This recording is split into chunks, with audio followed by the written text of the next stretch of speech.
안녕하세요. 책 읽어주는 여자 미카입니다. 오늘 제가 소개하려는 책의 제목은 결정을 해야 뭐라도 하지입니다. 저자는 전문 심리 상담사인 네모토 히로유키, 옹기니는 김슬기, 출판사는 유노북스입니다. 우리 인생은 선택과 결정의 연속이죠. 결혼, 이혼, 출산, 이직, 사업, 이사, 오늘 입을 옷과 점심 메뉴. 그런데 다른 사람의 의견이 너무 신경 쓰여서 스스로 결정하지 못하는 사람, 누군가가 조금이라도 반대하면 금세 자신감을 잃는 사람, 갈팡질팡하는 자기 자신에게 염증을 느끼는 사람, 차라리 다른 사람이 정해주는 게 편한 사람이 있죠. 그 정도가 심하면 결정장애, 선택장애로 볼 수도 있는데요. 이 책은 이런 사람들을 위해서 쓰여졌습니다. 갈팡질팡 인생에서 탄탄대로의 인생으로, 불안을 확신으로 바꾸는 선택의 심리학, 2만 명의 삶을 바꾼 심리상담사의 인생을 리드하는 7가지 심리 기술이 이 책 속에 들어있습니다. 저자 소개를 할게요. 지은이 네모토 히로유키, 2만 건 이상의 심리상담을 진행했고 연간 100회 이상 세미나를 여는 전문 심리상담사, 대학 졸업 후 시스템 엔지니어로 일했지만 자기 긍정감이 낮고 주변의 평가에 지나치게 신경 쓴 탓에 회사 생활에 어려움을 겪었다. 사직서를 내자마자 다시 철회할 정도로 우유부단했던 저자는 우연히 심리학을 만나 자신을 옥죄던 사고 습관을 없애고 스스로 결정하는 일의 중요성을 깨달았다. 퇴직 후 정말로 원했던 심리 상담사가 되기 위해 심리학 공부를 시작했고 2000년부터 지금까지 상담사로서 활발하게 활동 중이다. 특히 스스로 결정하지 못했던 과거의 경험을 토대로 수많은 사람에게 선택의 중요성과 심리학의 지혜를 전파하고 있으며 세심한 상담 스타일 덕분에 3개월 예약이 꽉 찰 정도로 인기 있는 상담사로 꼽힌다. 이제 책 속으로 들어가 볼까요? 오늘도 책 읽어주는 여자 미카와 함께 즐거운 시간을 갖기로 이미 결정하셨죠? 구독, 좋아요, 알림 설정 꼭꼭 눌러주세요. 그리고 응원 댓글도 추가해주세요. 1장, 왜 자꾸 인생이 갈팡질팡할까? 1장을 읽으면 내 선택이 불만족스러운 이유를 깨닫게 된답니다. 이 중에서 2가지 사례를 읽어드릴게요. 다 너를 위해서야 라는 말의 함정. 부부관계로 고민하는 사연을 소개할까 합니다. 남편과의 이혼을 고민하는 30대 중반 여성의 이야기입니다. 그녀는 결혼한 지 6년 정도 됐고 아이는 없습니다. 결혼 후 줄곧 남편과 관계를 갖지 않았기 때문입니다. 그녀는 이 문제로 남편과 여러 차례 이야기했지만 그때마다 답을 피하는 남편 때문에 마음속에 불만과 외로움이 쌓여갔습니다. 이 외로움을 달래주는 건 바쁜 직장에서 열심히 일하는 것뿐이었죠. 그러던 어느 날 그녀는 이혼 경험이 있는 한 남성을 만납니다. 그리고 남편과 달리 성격이 시원시원한 그에게 마음을 빼앗겼습니다. 퇴근길에는 그와 연인처럼 데이트를 즐기기도 하며 만남을 이어갔습니다. 그 남성에게는 꿈이 있었습니다. 해외로 사업을 확장해서 동남아시아에 집을 짓고 세계를 여행하는 것이었죠. 그녀도 줄곧 해외 생활을 꿈꿨기 때문에 그의 꿈을 듣자 가슴이 두근거렸다고 합니다. 그와 반대로 남편이 하는 일은 해외 출장은 갈 수 있어도 해외 이주는 꿈도 꿀 수 없었습니다. 그녀는 남편과 헤어지기로 마음먹었습니다. 그러다가도 아니 그래도 하는 생각이 고개를 들었다가 다시 역시 이혼이 답이다 라고 생각하는 날들이 계속됐습니다. 끊임없이 갈등하던 그녀는 마침내 이 고민을 그 남성에게 털어놓았습니다. 그러자 그는 자신의 솔직한 심경을 전했습니다. 나도 당신과 함께 해외에 살면서 일하고 싶어. 그런데 그렇게 오래는 못 기다릴 것 같아.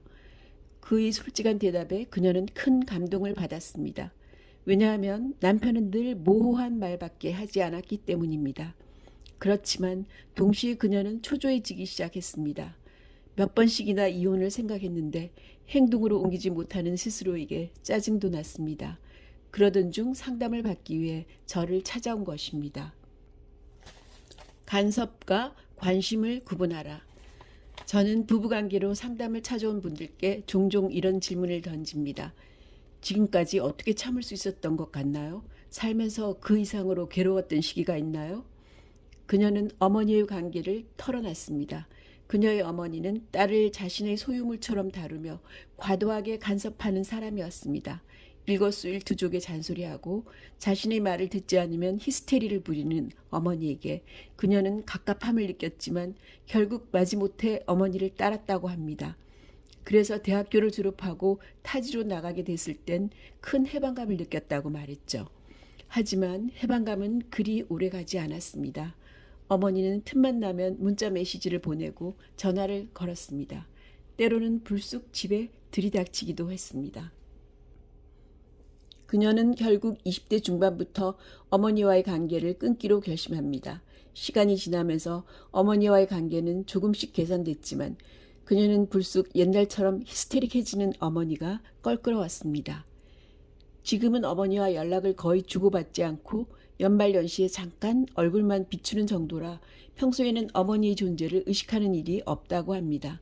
하지만 모든 일을 어머니의 결정에 따랐던 그때의 버릇이 지금까지 남아있는 게 문제였습니다. 간섭이나 보호가 지나치거나 걱정이 많은 부모 밑에서 자란 사람은 사소하게는 오늘 입을 옷부터 행동 방식, 그리고 무엇을 배울지, 지나갈 학교까지 부모의 말대로 결정하게 됩니다. 다 너를 위해서야 라는 말이 스스로 결정할 기회를 빼앗아 버린 것입니다. 그러다 어느 순간 그녀처럼 크게 폭발해서 반항하는 시기가 옵니다. 물론 반항 한번 하지 않고 어른이 된 사람도 많습니다. 이런 이유로 부모로부터 독립해서 자신의 길을 걷기 시작할 때까지 오랫동안 밴 버릇은 쉽게 사라지지 않습니다. 바로 스스로 결정하지 못하는 버릇입니다. 남에게 끌려다니는 사람, 스스로 결정하는 사람. 어른이 된 그녀는 자신의 의지에 따라 이직을 했습니다. 결혼도 그녀가 미적지근하게 구는 남자친구의 등을 떠밀어 진행한 것이었습니다. 그런데 그녀는 이 모든 선택이 무의식에 숨은 어머니가 바라는 선택이었음을 깨닫습니다. 그녀는 안정지향이 강한 어머니의 영향으로 지금까지 쭉 대기업을 벗어나지 못했습니다. 결혼을 결심한 이유도 이 사람은 절대 나를 배신하지 않을 거야 라는 확신 때문이었습니다. 뿐만 아니라 그녀는 어머니로부터 여자는 결혼하면 화려하게 입고 다니면 안 된다는 말을 듣고 자라며 자기도 모르게 수수한 옷을 즐겨 입게 됐다고 합니다. 이 밖에도 그녀는 어떤 선택을 할 때마다 어머니의 말대로 행동하는 자신을 발견했습니다.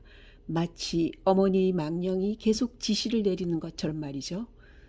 어머니는 그녀가 이혼하겠다고 하자 극구 반대했습니다. 그녀의 어머니는 아버지와 늘 다투고 뒤에서 험담하는 일이 있어도 절대 이혼하지 않는 사람이었습니다. 만약 딸이 이혼하겠다고 하면 어머니는 또 히스테릭하게 변할 것이 분명했습니다. 저는 엄마한테 조금도 벗어나지 못하고 있네요.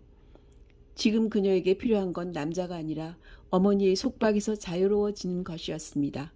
그녀는 그 후 여러 차례 원한 노트에 자신의 마음을 적으며 어머니에게서 벗어나는 연습을 지속했습니다. 점차 어머니의 영향력이 약해졌고 그 과정에서 그녀는 자신의 인생을 전혀 스스로 결정하지 않았다는 사실을 깨달았습니다. 상담의 주제는 스스로 결정하는 사람 되기로 바뀌었습니다. 그러자 그렇게나 뜨거웠던 남성을 향한 마음이 급격하게 사라졌다고 합니다. 그를 좋아하는 마음은 여전했지만 해외에서 그와 함께 사는 삶이 이전만큼 매력적으로 느껴지지 않게 된 것입니다. 자기 중심으로 살아야 하는 이유. 이런 상황은 의외로 많은 사람이 겪습니다. 누구든 부부관계가 꽉 막혔다고 느껴질 때 자신을 구해줄 백마탄 왕자를 찾게 되는 법이죠. 그녀 앞에 이상형이 나타난 건 어디까지나 그녀가 자신의 인생을 바꿔줄 사람을 애타게 기다리던 상태였기 때문입니다. 하지만 심리 상담을 받고 자신과 마주할 수 있게 되자 그녀는 남에게 끌려가는 인생이 아니라 자신의 일을 스스로 결정하는 인생을 걷기 시작했습니다. 나다운 인생을 찾기 위해 주체적으로 행동하자 백마탄 왕자 같은 남성의 존재가 점점 작아졌던 것입니다. 그녀는 지금은 남자보다 제 삶의 방식을 구축하는 게 더 재미있어요. 라고 이야기했습니다. 그녀는 자신만의 삶의 방식을 실현하기 위해 프리랜서로 일할 수 있는 자격이나 기술을 취득하기로 결정했습니다. 앞으로는 여러 곳으로 여행도 가고 싶고 제 일정을 자유롭게 결정하고 싶고 여러 사람과 만나며 살고 싶어요. 이렇게 제가 좋아하는 게 뭔지 찾다 보니 상담사님처럼 일하고 싶다는 생각이 들었어요. 그런데 상담 일은 힘들어 보이니 일단은 지금까지 경험해온 마케팅 기술이나 저의 인맥을 살릴 수 있는 길을 찾아보기로 했어요. 그렇게 생각하니 믿을 수 없을 정도로 가슴이 뛰고 열정이 점점 끓어오르는 게 느껴져요. 꿈을 이야기하는 그녀의 모습은 전보다 훨씬 반짝반짝 빛이 났습니다. 부모와 자식은 거리가 가까운 만큼 서로 큰 영향을 주고받습니다. 이 사례처럼 어른이 되면 더 이상 영향을 받지 않는다고 생각했지만 알고 보니 보이지 않는 곳에서 여전히 부모의 그늘에 갇혀 있었다는 이야기를 많이 듣습니다. 오히려 그렇지 않은 사람이 거의 없을 정도입니다. 물론 부모의 영향이 모두 나쁘다고 할 수 없습니다. 그러나 자신의 인생을 스스로 결정하지 못하게 만드는 속박이라면 벗어나야 합니다. 속박을 깨달을 때마다 의식적으로 벗어나려고 노력해야 합니다. 우리는 수백 수천 장의 베일을 두르고 있습니다. 그 베일을 차근차근 벗다 보면 나를 속박하는 것들에서 완전히 벗어날 수 있게 될 것입니다. 뭐라도 하고 싶다면 치열하게 생각하라. 사람들은 중학교를 졸업하면 고등학교에 가고 고등학교를 졸업하면 대학교에 갑니다. 대학교의 졸업이 가까워지면 취직을 준비하고 회사에 들어가 일을 합니다. 이 과정에서 입시에 실패하거나 좋은 학점을 받지 못해 졸업이 늦어지거나 취직의 문턱을 넘지 못해서 초조해지는 등 여러 가지 사건이 일어나죠. 당신은 혹시 이 과정을 무의식적으로 걸어오진 않았나요? 대학교에 입학하기 전에 어떤 분야를 깊게 배우고 싶다거나 장래에 이 일을 하고 싶다 같은 명확한 이유가 있었나요? 취직 준비는 정말로 하고 싶은 일을 하기 위한 첫 걸음이었나요? 진심으로 납득해서 결정했나요? 혹시 이렇게 생각하고 있지는 않나요? 특별히 하고 싶은 일도 없고 꿈도 뚜렷하지 않다. 정신을 차려보니 여기까지 왔다. 도대체 나는 뭘까? 나는 대체 뭘 하고 싶은 걸까? 이런 의문이 고개를 들어도 답을 찾지 못한 채 지금에 이르지는 않았나요? 우리는 여태까지 다른 사람들이 깔아둔 레일 위를 의심 없이 걷다가 지금에 이르게 된 건지도 모릅니다. 남들이 하라는 대로 하다간 후회할 게 뻔하다. 저의 이야기로 이 장을 끝맺으려 합니다.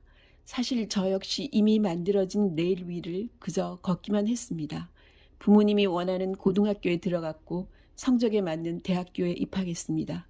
그리고 특별히 하고 싶은 일 없이 대학원에 진학했습니다. 단지 취직에 유리하고 아직 사회에 나갈 준비가 되지 않았다는 이유로 내린 결정이었죠. 막연하게 컨설턴트가 되고 싶다는 목표는 있었지만 제대로 계획 한번 해보지도 못하고 내정된 회사에 취직했습니다. 하지만 그렇게 취직한 회사에서 큰 벽에 부딪히게 됩니다. 당시 25살 정도로 사회 경험이 적었던 저는 업무에서 좀처럼 성과를 내지 못했습니다. 그러자 이런 철학적인 질문을 자주 하게 됐습니다. 나는 어떤 사람일까? 대체 뭐가 하고 싶은 걸까? 나는 어떻게 살고 싶은 걸까? 인간관계도 어려워지자 결국 휴직을 선택했습니다. 머릿속에는 스스로가 비참하고 한심하다는 생각으로 가득했으며 하루하루를 자책하며 보냈습니다. 부모님과 회사의 기대를 배신하고 피해를 끼쳤다는 죄책감을 느꼈습니다. 그로 인해 좌절했으며 미래가 보이지 않아 불안감에 시달렸습니다. 인생을 다시 돌이켜 볼 수 있는 계기였지만 당시의 저는 한 치 앞도 보이지 않는 암흑 속에 빠진 것처럼 절망스러웠습니다. 무기력하고 가라앉은 일상을 보낼 수밖에 없었죠. 그 후 복직을 하고 주어진 업무를 해내긴 했지만 적극적으로 일하고 싶은 마음은 전혀 없었습니다. 하지만 늘 곁에 있어준 저희 배우자 덕분에 저는 심리학과 진지하게 마주할 수 있었습니다. 지금까지의 성장 과정을 되돌아보고 제 자신을 알아가며 마음을 치유하는 동안 심리학을 깊이 공부하고 싶은 마음이 생긴 것입니다. 다만 당시에는 심리 상담이 잘 알려지지 않았고 심지어는 종교로 오해받는 시대였습니다. 심리학으로 먹고 살 수 있겠다는 확신은 전혀 들지 않았지만 저는 스스로를 들여다보며 얻은 이 깨달음 덕분에 버틸 수 있었습니다. 이대로 회사 생활을 계속하는 건 나와 어울리지 않아. 인생을 헤매게 만드는 생각의 정체. 회사를 그만둬야겠다고 결심했지만 사실 일 자체가 싫지는 않았고 선배, 상사, 동료도 모두 좋은 사람들이었습니다. 다만 저는 회사의 본질적인 구조에 의문을 품고 있었습니다. 왜 매일 같은 시간에 같은 곳에서 일해야 할까? 왜 열심히 해도 열심히 하지 않아도 월급은 똑같은 걸까? 회사원이 적성에 맞는 사람에게는 고마운 시스템이지만 제게는 갑갑하고 이해할 수 없는 특징이었습니다. 어쩌면 자영업자였던 저희 부모님과 친척의 영향 때문인지도 모르겠습니다. 저희 아버지는 업무에 문제가 생기면 한밤중에도 회사에 나가 평일 주말에 할 것 없이 일을 하시곤 했습니다. 자영업은 일하는 시간이 자유롭고 매달 수입이 달라 불안정하지만 사업이 잘 될 때는 훨씬 많은 돈을 벌 수 있었습니다. 이런 아버지를 보고 자란 저는 여러 곳에서 일하고 싶다. 일정은 내가 결정하고 싶다. 같은 일을 계속하면 금세 질린다. 보수는 성과에 따라 받아야 의욕이 생긴다고 생각하는 사람이 된 것입니다. 그래서 저는 남들이 깔아둔 레일을 벗어나 새로운 길을 걷기로 결심했습니다. 안전함이 오히려 불안을 가져온다. 오랫동안 당연하다는 듯 교육과정에 올라타 하고 싶지 않은 일, 미래의 일을 생각하지 않고 취직한 사람이 레일을 벗어나려면 상상 이상으로 큰 용기가 필요합니다. 저는 회사에 사표를 쓰고 일주일 뒤 그것을 번복한 경험이 있습니다. 막상 그만두려니 불안감이 엄습했고 퇴직 이후의 삶을 상상할 수 없었기 때문입니다. 하지만 생각하면 할수록 회사에 소속돼 사는 것은 제게 너무나 괴로운 일이었고 저답지 않게 느껴졌습니다. 그래서 1년 후 다시 사표를 냈습니다. 퇴직한 다음 날 제 마음은 하늘을 나는 것처럼 가벼웠습니다. 그만큼 갑갑한 생활에 제 자신을 밀어넣고 살아온 것입니다. 저는 30살에 저만의 길을 걷기 시작했습니다. 하고 싶은 일을 하면서 나답게 살자며 스스로 결정했습니다. 그 이후 저는 몇 가지 꿈을 이뤘습니다. 상담사로서의 생활이 주가 되는 것, 심리학 강사가 되는 것, 100명 이상의 사람들 앞에서 상담을 진행하는 것, 그리고 책을 내는 것까지 말이죠. 나다운 인생을 살기로 마음먹자 숨어있던 꿈을 하나둘 발견하고 이뤄나갔습니다. 이룬 꿈은 또 다른 꿈을 가져오기도 했습니다. 예를 들면 전국 이곳저곳을 여행하며 세미나를 하는 것, 내가 쓴 책이 베스트셀러가 되는 것, 나를 뛰어넘는 우수한 제자를 육성하는 것으로 말이죠. 지금도 저는 하고 싶은 일이 많고 계속 꿈꾸고 있습니다. 지금의 교육 시스템은 좋은 점도 있지만 꽉 막힌 면도 있습니다. 장래를 그다지 깊게 생각하지 않아도 학교가 진로 결정과 취직을 도와줍니다. 그러나 시스템에서 한번 이탈하면 미래의 가능성이 확 좋아지는 것이 현실입니다. 물론 지금은 옛날보다 훨씬 선택지가 늘어났고 자신에게 맞는 길을 더 고르기 쉬워졌다고 생각합니다. 이 교육 시스템은 안전하고 신뢰할 수 있지만 거기에 지나치게 의지하면 내가 어떤 사람이고 무엇의 의미를 느끼며 어떤 재능이 있는지 또 어떤 삶의 방식이 잘 맞는지 생각하지 않고 사회에 내던져집니다.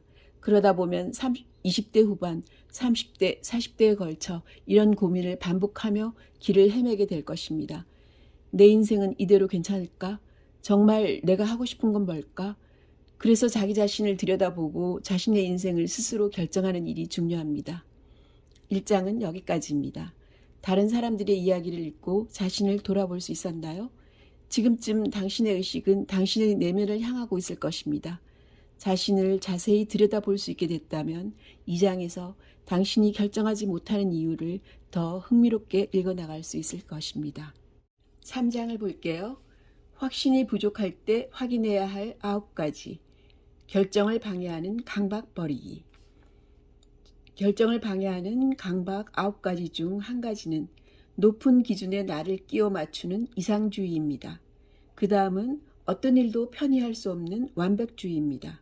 틀에 박힌 사람이 되는 정답주의, 내 진짜 모습을 지우는 우등생 콤플렉스, 평화주의를 가장한 방임주의, 무엇이든 열심히 하는 과도한 열정, 나를 자책하고 갉아먹는 두려움, 수동적인 인간이 되는 지름길, 책임 회피, 마지막 9가지는 끊임없이 걱정하고 생각하는 염려증이라고 하네요.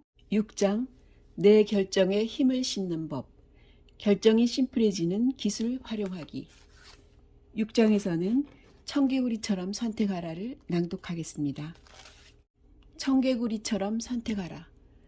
한 사업가가 인터뷰에서 이런 이야기를 했습니다. 새로운 아이디어가 떠오르면 주변 사람에게 의견을 묻습니다.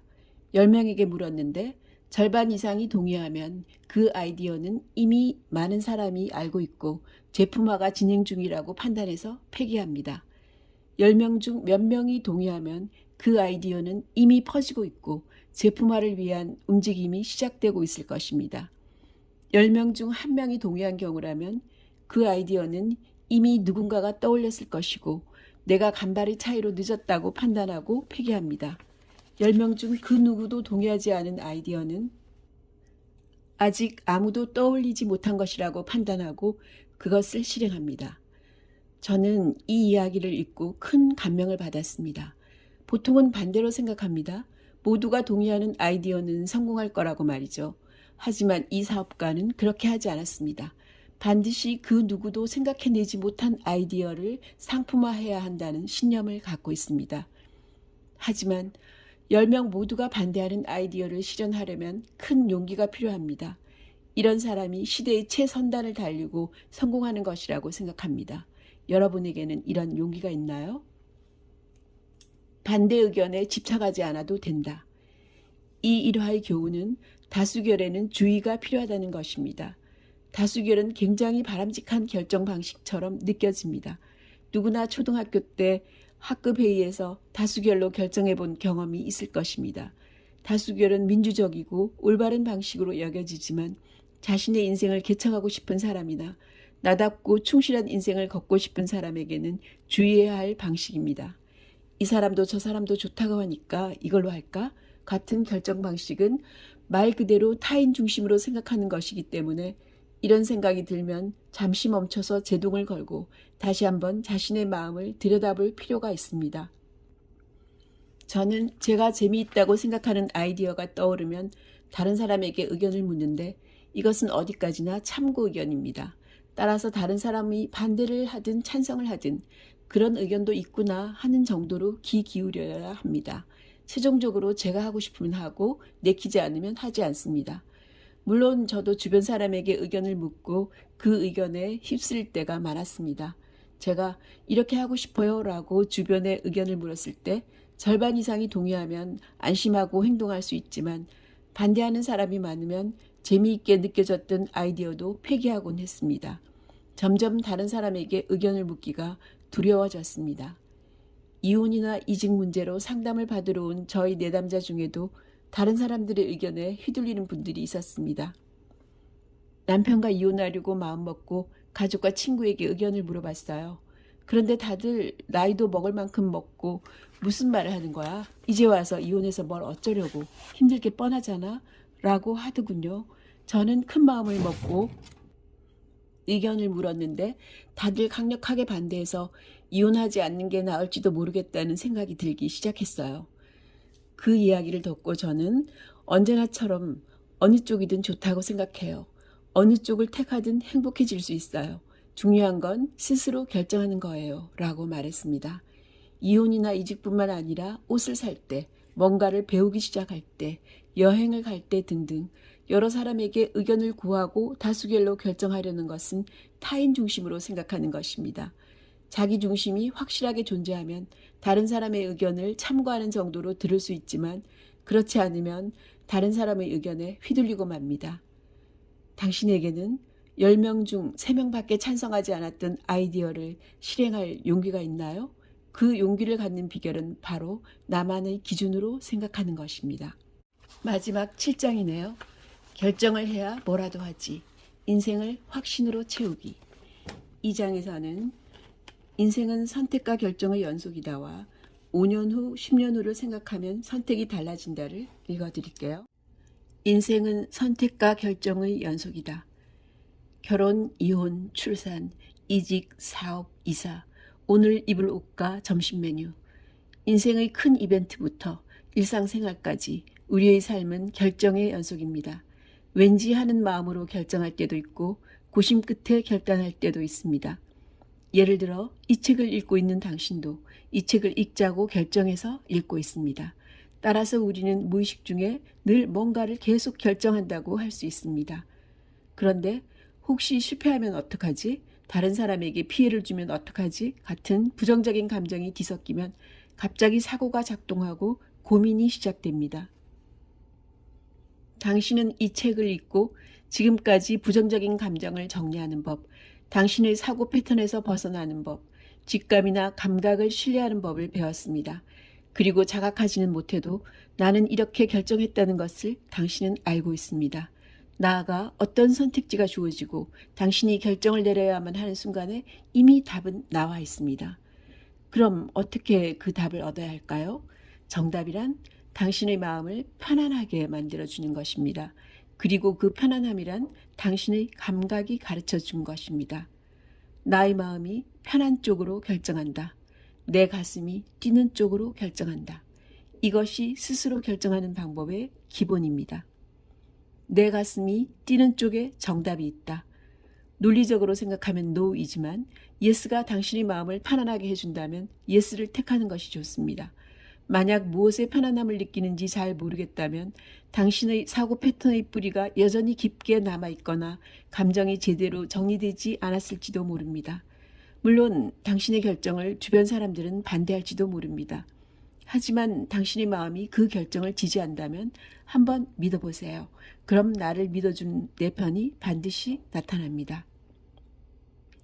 잘 될 것인가 말 것인가 하는 것은 사실 매우 애매합니다. 어느 시점에서는 성공이라고 생각할 수 있는 것이 다른 타이밍에서는 실패로 여겨지는 경우도 많기 때문입니다. 경제적인 이익을 올리는 것이 반드시 행복을 가져다 준다고는 할 수 없습니다. 그것은 당신의 가치관에 달려 있습니다. 이처럼 직감이나 감각에 따라 결정하는 방식은 당신이 행복해지는 결정 방식이라고 말해도 좋을 것입니다. 자기 자신을 믿고 내린 결정이기 때문에 자신감도 붙습니다. 하지만 현실적으로 직감이나 감각에 따라 결정하면 예상보다 큰 성공을 거둘 때가 많은 것 또한 사실입니다. 평소에 이런 식으로 무언가를 결정하는 습관을 들이면 인생에서 큰 결단을 내려야 할 때도 주저하지 않고 현명하게 결정할 수 있게 될 것입니다. 그럼 당신은 문제가 일어난 순간에 곧바로 결정할 수 있는 사람이 될 수 있습니다. 그리고 다른 사람들에게 결단력 있는 사람이라고 여겨질 수 있겠죠. 5년 후, 10년 후를 생각하면 선택이 달라진다. 당신은 어떤 인생을 걷고 싶나요? 저는 고민에 빠진 내담자들에게 이런 질문을 자주 던집니다. 한 내담자는 제게 이런 이야기를 들려줬습니다. 지금은 일과 생활이 적당히 균형을 이뤘는데 어제 회사에서 새 프로젝트를 이끌어 달라는 제안을 받았어요. 그 프로젝트를 만든다고 생각하면 너무 설레고 지금이라도 당장 시작하고 싶은 기분이지만 워라밸이 무너지고 아내와 함께하는 시간이나 취미 활동에 필요한 시간이 사라진다고 생각하면 조금 망설여져요. 또 다른 이야기를 들려준 내담자도 있습니다. 지금 좋아하는 남자가 있고 점점 관계가 가까워지고 있는데 한편으로는 남편과도 안정적인 관계를 유지하고 있어요. 아이를 낳는다고 생각하면 둘 중 한 사람을 선택해야 할 텐데 쉽게 결정을 내리지 못하고 질질 끌고 있습니다. 이들에게 저는 이렇게 이야기했습니다. 5년 후 혹은 10년 후 당신은 어떤 인생을 살고 싶나요? 누구와 함께 하고 있을까요? 일단 자유롭게 상상해 보세요. 전자의 내담자는 곧바로 출세하고 싶은 마음도 그리 크지 않고 딱히 회사에 대한 집착이 심한 것도 아니에요. 그 프로젝트는 분명 매력적이지만 소중한 아내와의 시간과 취미 활동은 포기할 수 없을 것 같아요. 라고 답했습니다. 반면 후자의 내담자는 5년 후, 10년 후 말인가요? 우선 아이는 갖고 싶어요. 낡은 아파트를 제 마음대로 리모델링해서 쾌적한 공간에서 살아보고 싶어요. 그때 제 옆에 누가 있을지 지금은 상상하기 어렵네요. 그 세계를 가만히 상상해 보면 되는 거죠? 라고 답하며 숙제로 가져갔습니다. 얼마 뒤 그녀는 그 밖에도 이것저것 하고 싶은 일들이 보이기 시작했어요. 지금 하는 일도 계속하고 싶고 해외여행도 가고 싶고 좋아하는 것을 하며 자유롭게 살고 싶어요. 갈팡질팡했지만 결국 자유로운 인생을 살기 위해서는 남편과 함께하는 것이 맞겠다는 생각이 들었어요. 그러자 그 남자에 대한 흥미가 점점 옅어졌고 남편에 대한 마음을 되찾았어요. 라고 말해줬습니다. 지금의 우리는 미래에 어떤 인생이 기다리고 있는지 당연히 알 수 없습니다. 그렇기 때문에 더 자유자재로 미래를 그릴 수 있습니다. 가슴 뛰는 미래를 그리면 우리가 정말로 바라는 것, 원하는 인생이 보이기 시작할 것입니다. 지금까지 결정을 해야 뭐라도 하지를 읽어드리고 소개해드렸습니다. 이제 해볼 거래서 해보자로 마음이 바뀌셨나요? 갈팡질팡 인생이 아닌 여러분의 탄탄대로 인생을 응원합니다. 책 읽어주는 여자 미카였습니다. 우리는 또 다음 영상에서 만나기로 이미 결정하셨죠? 감사합니다.